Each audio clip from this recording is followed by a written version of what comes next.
मित्रांनो, तुमचं पुन्हा एकदा GB स्टोरी टेलर या यूट्यूब चॅनलवर स्वागत आहे। आजच्या आपल्या गोष्टीचं नाव आहे माकडातील काळी विद्या। लेखक संस्कार बिरुदेव खांडेकर।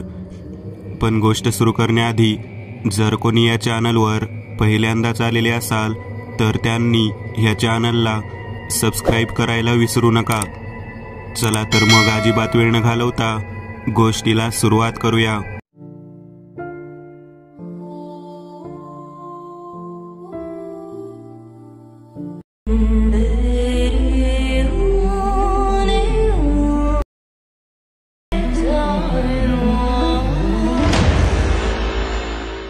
नितीन पुण्यात बिझनेससाठी आला होता।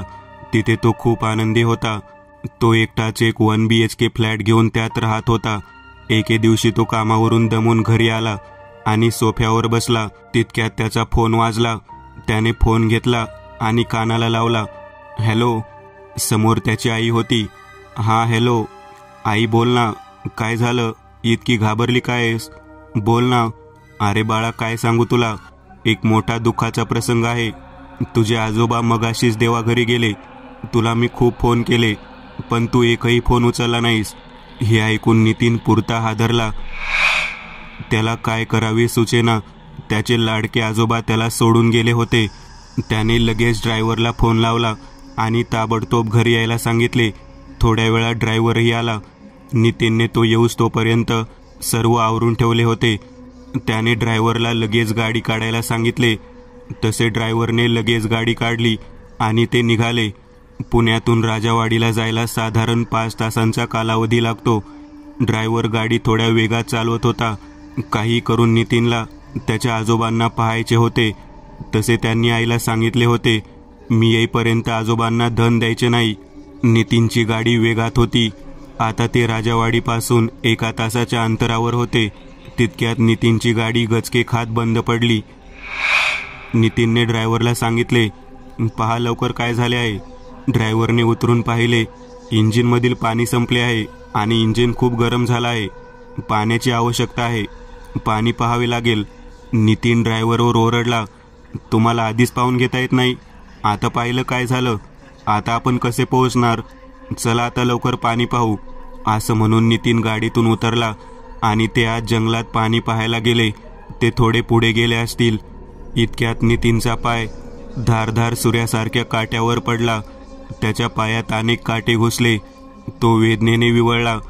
तसा ड्रायव्हर त्याला सावरत एका दगडावर बसवले आणि पळत जाऊन गाडीतून औषधांचा बॉक्स आणला आणि त्याच्या पायाला मलमपट्टी केली। थोड्या वेळाने नितीनला बरे वाटले। तो उठला।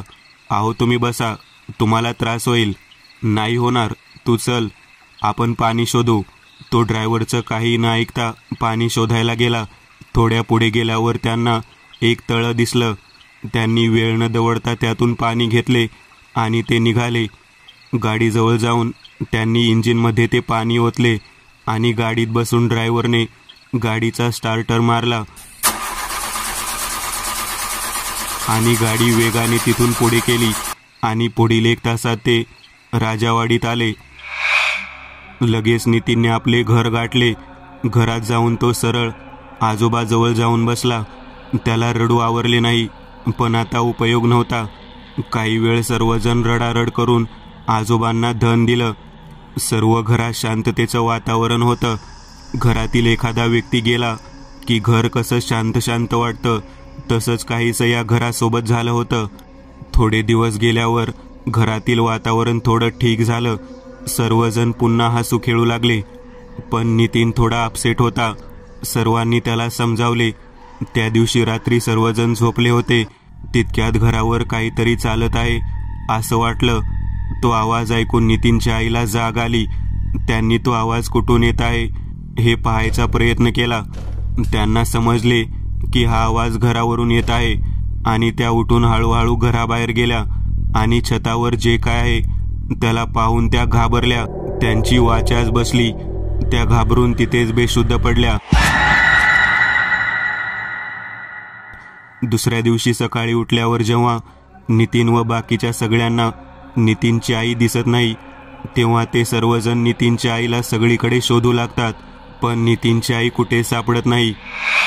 आता मात्र कुणालाच काही करावे ते समजेना. कसं आणि कुठे शोधायचं नितीनच्या आईला हे कुणालाच कळेना.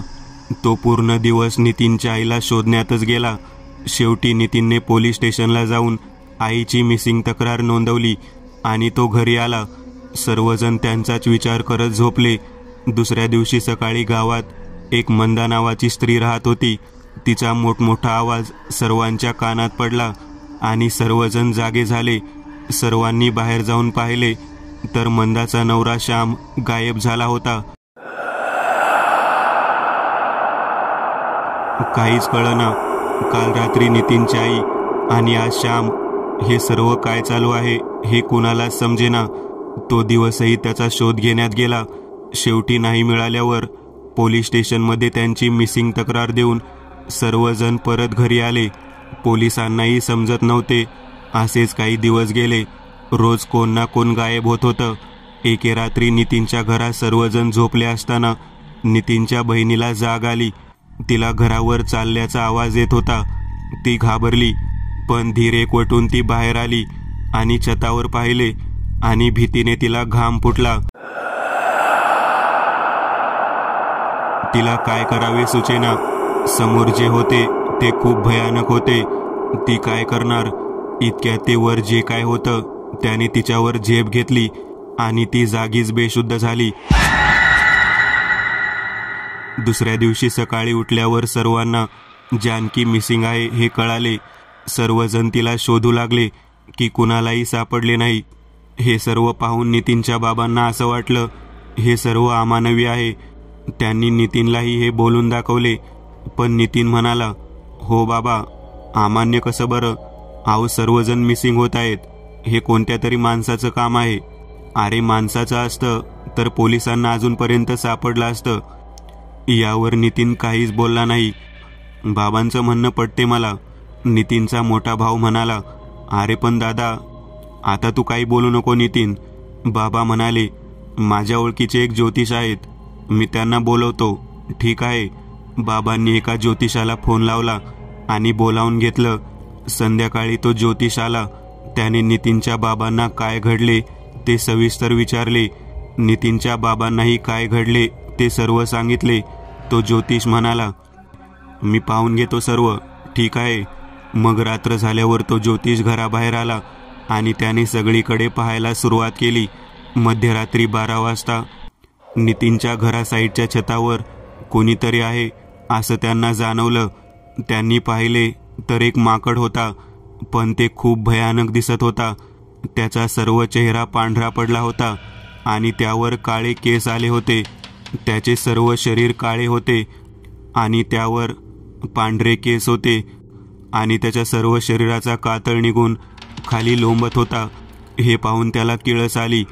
तो काय करणार. इतक्यात त्या विद्रूप माकडाने त्याच्यावर झेप घेतली, पण तो ऋषी चपळाईने बाजूला सरकला आणि ते माकड जमिनीवर पडले आणि विवळत पुन्हा वर गेले. ते माकड खूप चिडले आणि त्या घरावरील एक मोठी काठी उचलून त्याने त्या साधूकडे फेकली. साधूला ती काठी खांद्याला लागली. काठी टोकदार असल्यामुळे त्याच्या खांद्यातून रक्त येऊ लागले, पण साधूने त्याकडे लक्ष दिले नाही. त्याने लगेच बॅगेतून एक ऊद काढला आणि त्याच्यावर फेकला, पण काहीही परिणाम झाला नाही. मग त्याने एक लिंब काढले, ते चिरून त्यात कुंकू भरले आणि काही मंत्र म्हणून ते त्या माकडाकडे भिरकावले, पण ते त्याच्याजवळ पोहोचताच नष्ट झाले.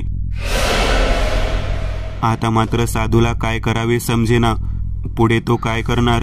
इतक्यात त्या माकडाने त्या साधूवर झेप घेतली. तसेच अजूनही लगेच आपल्या पिशवीतून एक त्रिशूल बाहेर काढला आणि ते जोरात त्याला मारली. तसं तो लांब सरकला आणि गायब झाला. मग साधू आत आला आणि म्हणाला, माझ्याच्याने तर हे होणार नाही. ही शक्ती खूप शक्तिशाली आहे. तुम्ही दुसरे कोण तर पहा. आता मात्र कुणालाच काहीच कळेना. तो साधू सकाळ होताच तेथून निघून गेला. आता नितीनच्या बाबांनी त्यांच्या एका मित्राला फोन लावला आणि घडलेला सर्व प्रकार सांगितला. तेव्हा मित्र म्हणाला, आहेत असे एक जे पंढरपूरला राहतात. मी तुला त्यांचा नंबर सांगतो. ठीक आहे, सांग. नंबर घेऊन बाबांनी त्या व्यक्तीला फोन लावला. त्या व्यक्तीने सांगितले, मी संध्याकाळपर्यंत येतो, ठीक आहे, म्हणून फोन ठेवला. आता सर्वजण संध्याकाळची वाट पाहू लागले. संध्याकाळ होता सर्वजण हॉलमध्ये जमले. थोड्या वेळात घरावर टकटक झाली. सर्वांनी तिकडे पाहिले. येऊ का मी आत? आहो विचारताय काय? या ना.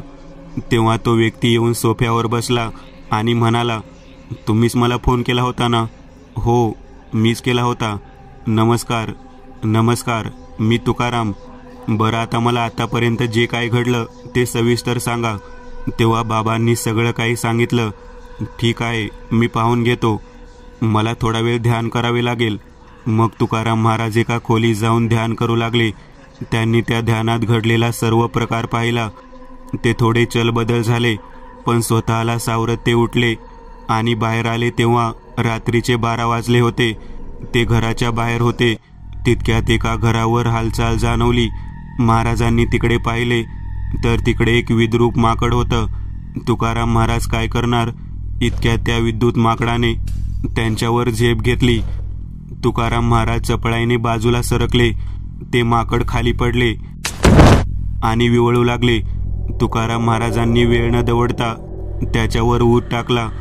ते माकड अजूनही विवळू लागले आणि उडी मारून बाजूच्याच घरावर गेले. मग महाराजांनी एक लिंबू घेऊन त्यात बुका, हळद, कुंकू भरले आणि तो लिंबू त्याच्याकडे भिरकावला, पण तो त्याच्यापर्यंत पोहोचलाच नाही.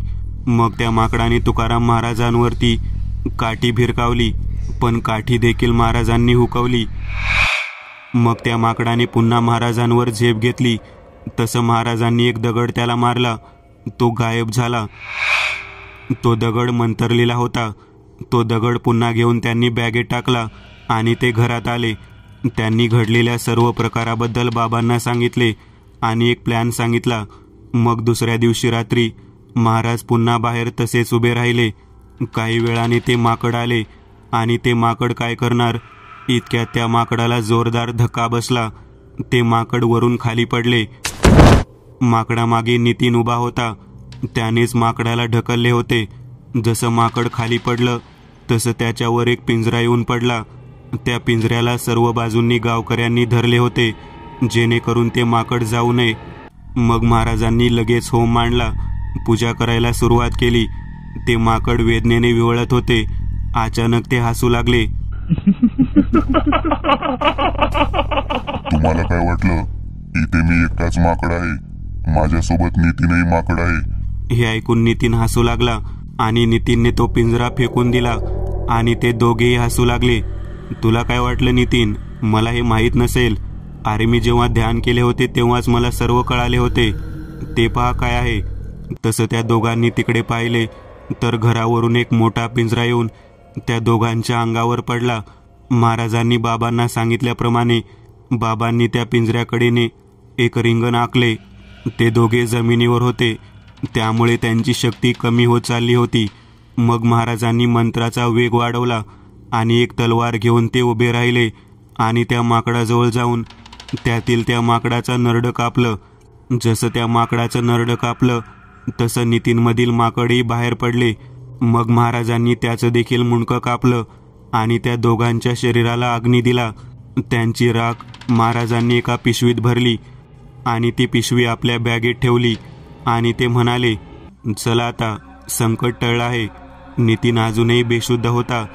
ते सर्वजण घरात आले. नितीनला त्याच्या बेडवर झोपवले. सर्वांनी महाराजांना विचारले, हे काय होतं नक्की? तेव्हा महाराज म्हणाले, आता खूप रात्र झाली आहे, उद्या सकाळी बोलू. ठीक आहे, म्हणून सर्वजण झोपायला गेले. दुसऱ्या दिवशी सकाळी नाश्ता करताना नितीनने महाराजांना विचारले, काय होतं हे नक्की? तेव्हा महाराज म्हणाले, ही सगळी तुमच्याच कर्माची फळं होती. म्हणजे तुझ्या पंजांनी धनप्राप्तीसाठी एका माकडाला घेऊन काळी विद्या केली होती, पण ती काळी विद्या करून त्यांना धनप्राप्ती तर झाली, पण ती काळी विद्या त्यांच्यावरच उलटली. त्या माकडाने तुझ्या पंजांना हाल हाल करून मारले. त्यांच्या मृत्यूनंतर तुझ्या आजोबांनी एका तांत्रिकाच्या मदतीने त्यांना कैद केले आणि एका जंगलात काट्यांच्या मार्फत ठेवले, कारण त्यांना मारणे शक्य नव्हते. आणि त्या तांत्रिकाने असं सांगितलं होतं की तुमच्या कुटुंबातील कोणाचं जरी इथे रक्त सांडलं तर ते माकड परत जिवंत होईल आणि ज्याचे रक्त सांडले आहे तो देखील तसेच एक माकड होईल. मग तुम्हाला कसं कळलं की मी माकड आहे? कारण तू घरात जमिनीचा स्पर्श होऊ नये म्हणून बूट घालून फिरत होतास आणि हे मी आल्यावरच हेरले होते, कारण कोणीही राहत्या घरात चप्पल घालत नाही. मग त्यांना तुम्ही कसं नष्ट केलं?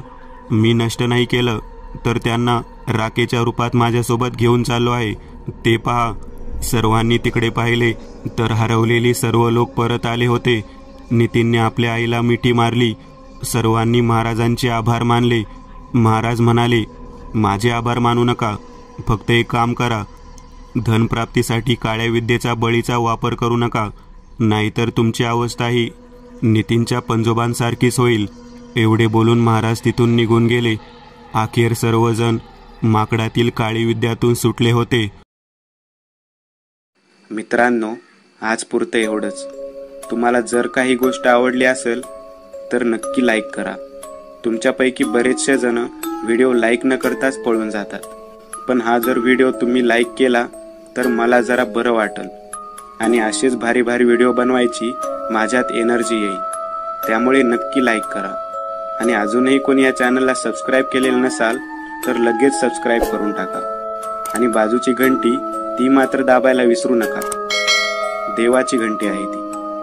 चला तर मग पुन्हा भेटूया अशीच एक आगळी वेगळी गोष्ट घेऊन पुढच्या